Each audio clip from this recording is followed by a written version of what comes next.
នេះបងប្អូនខ្ទឹមក្រហមដែលខ្ញុំថាគាត់ដុសពេលចាស់ទៅណាពេលចាស់ឡើងប្រហែលជា3-4 ខែទៅគាត់ដុសឡើងពីលើនេះណានេះយើងក្តិចởលើនឹងយកទៅដាំបានណាហ្នឹងណា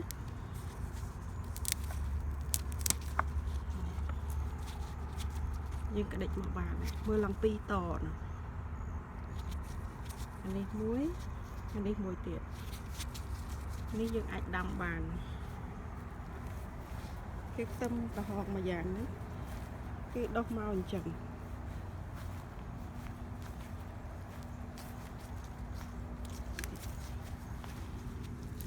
យើងដេកវាមកបាច់ដីជ្រៅពេកក៏បានដែរតាមបន្តិចហ្នឹងចុចប្រហែលជា2-3អ៊ីងចុះទៅក្រោមដាំហ្នឹងណាដាំនេះកតុយវាឡើងលើចឹងមក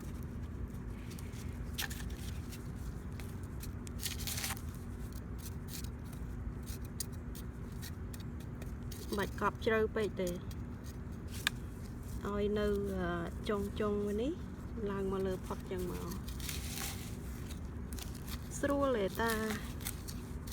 ប្រហែលជាមួយខែចេញមកចាំមើលខ្ញុំបង្ហាញខ្ញុំកប់មួយខែមុនណានេះក៏អញ្ចឹងដែរឡើង2 តង់ឃើញទេ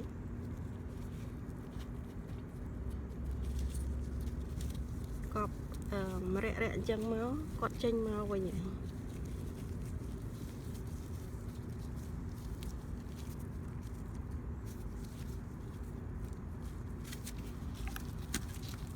ខ្ញុំដាំនឹងគៀនអញ្ចឹងតដោតចេះតែមិនអញ្ចឹងគាត់កាត់ស្មៅប្តីគាត់កាត់ស្មៅទៅអត់ដឹងទេតែចេញមកតិចហ្នឹងកាត់ជ្រីមទៅអស់ហើយដល់អត់ចេះទៅគាត់ដឹងហើយ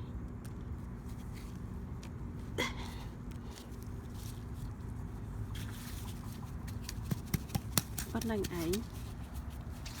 ហើយនេះពពាយនេះចុងខែ 6 ខែ 6 ថ្ងៃ 20អញ្ចឹងណានេះឡើងបានប៉ុណ្នេះណានេះបងប្អូននេះឡើងត្រើងបានប៉ុណ្នេះ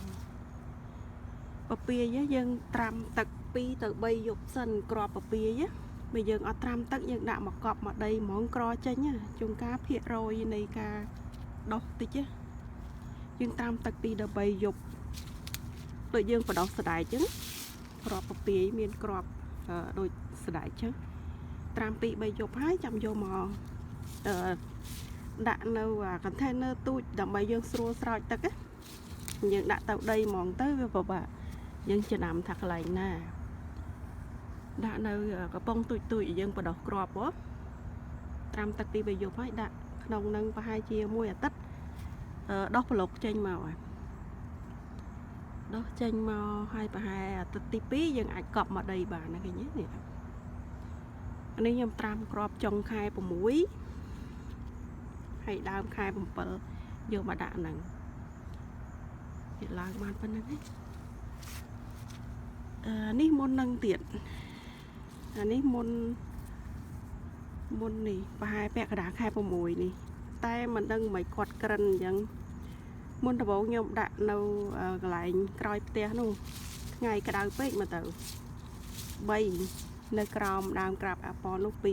2អានេះមួយក្រិនក្រហមហើយក្តៅពេកតែគាត់ចាប់ដើមវាញដែរនេះខ្ទឹមក្រហមខ្ញុំបេះស៊ីតដែរចុងខែ 7មើលឥឡូវបានកម្ពស់ហ្នឹងខ្ញុំដាំដូចខ្ញុំដាំមិញហ្នឹងបេះចុងក្របហ្នឹងយកមកកប់អញ្ចឹងនេះមួយខែបានប៉ុណ្្នឹងឃើញទេហើយស្រួលណាស់យើងធ្វើអញ្ចឹងរាល់ឆ្នាំទៅគាត់ចេញមករាល់ឆ្នាំហើយគល់ចាស់ហ្នឹងយើងអាចគាស់យកមើល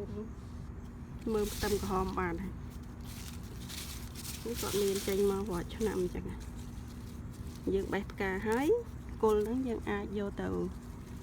ប្រើការបានដែរនេះខ្ញុំកប់ពាក់កណ្ដាលខែ 7ហ្នឹង នេះចុងខែ8គាត់បានប៉ុណ្្នឹងនេះមើលបងប្អូននេះថ្មីហ្នឹងដើមចាស់មានដើមចាស់ដែរនេះដើមចាស់អាចនៅបាន 2-3 ឆ្នាំដែរបើសិនជាយើងអត់គាស់ប្រើនេះដើមចាស់ឲ្យបងប្អូនមើលខ្ទឹមចាស់ហ្នឹង 2 ឆ្នាំហើយនេះហើយនេះលពៅខ្ញុំគល់គាត់នៅនេះគល់លពៅនៅមួយដើមនឹងឯងនៅក្រោមដើមប៉មអត់សូវត្រូវថ្ងៃវាទៅនោះខ្ញុំក៏ពាត់មកវិញពាត់ចេញមកនេះមកវាចេញប្តីគាត់កាត់ស្មៅគាត់លើកឲ្យដាក់ឡើងដើមប៉មមកឡើងនេះត្រួយខ្នែងនៅនេះ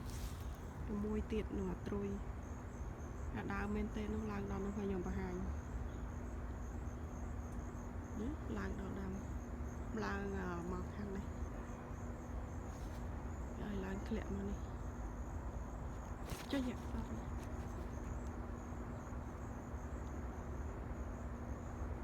ឡើងអត់តែមានអីតោងគាត់ឡើងហើយ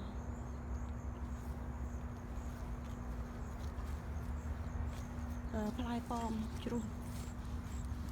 ផ្លែប៉មនឹងអត់បានរុំបើសិនជារុំថងរុំกระดาษទៅអត់មានសត្វចុចទេហូបបានហើយនេះខ្ញុំស្មានតាលីលីកាលពី spring កាលពី winter ឆ្នាំមុនខ្ញុំដាក់កប់នៅគៀនដើមរះព្រៅខ្ញុំស្មានតាលីលីតើខ្ញុំភ្លេចតាមប៉ាត់នេះបងប្អូន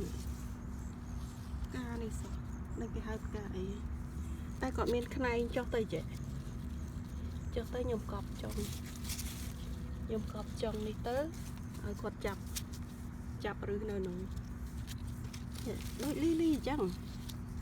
ខ្ញុំស្រោចទឹកតដាក់អញ្ចេះពួកអីពេលនៅទូចទុនសាយគាត់ស៊ីដាក់អញ្ចេះទៅស្ដឹងតែកន្លែងហ្នឹងការស្រោចទឹកសេមួយហើយខ្ញុំឲ្យមើលសក្តិខ្ញុំសក្តិបែកគុំច្រើនណាពី spring មុនអាមិញពី winter fall ឆ្នាំមុនខ្ញុំទុកតា6ទៅ7គល់ទេយើងកាត់ស្លឹកហើយយើងជោគដីកាដល់ហ្នឹងណាដីស្អិតបាត់ដោះអាដីផុសនោះអត់ដោះទៅជាស្ងួតគល់អស់ជោគឲ្យដាក់ container ដាក់ក្នុងផ្ទះស្រោចទឹកធម្មតាតែមួយថ្ងៃ2ស្រោចម្ដងឆ្នាំនេះបានច្រើនតែអ្នកបែកគុំទាំង6 7គុំហ្នឹងបែកមើលមកគុំហើយបែកឡើង4ដងហើយមួយទៀតខ្ញុំឃើញគេដាក់បដោះនៅក្នុងទឹកដាក់កំប៉ុងហើយដាក់ទឹកអលួយបានតាមមួយខែ2មុនថតាម winter ក្នុងផ្ទះ 5-6 ខែដែររលួយអត់ដោះទេប្រហែលជាខ្ញុំដូរទឹកអត់បានល្អអត់បានដិតដល់មកទៅ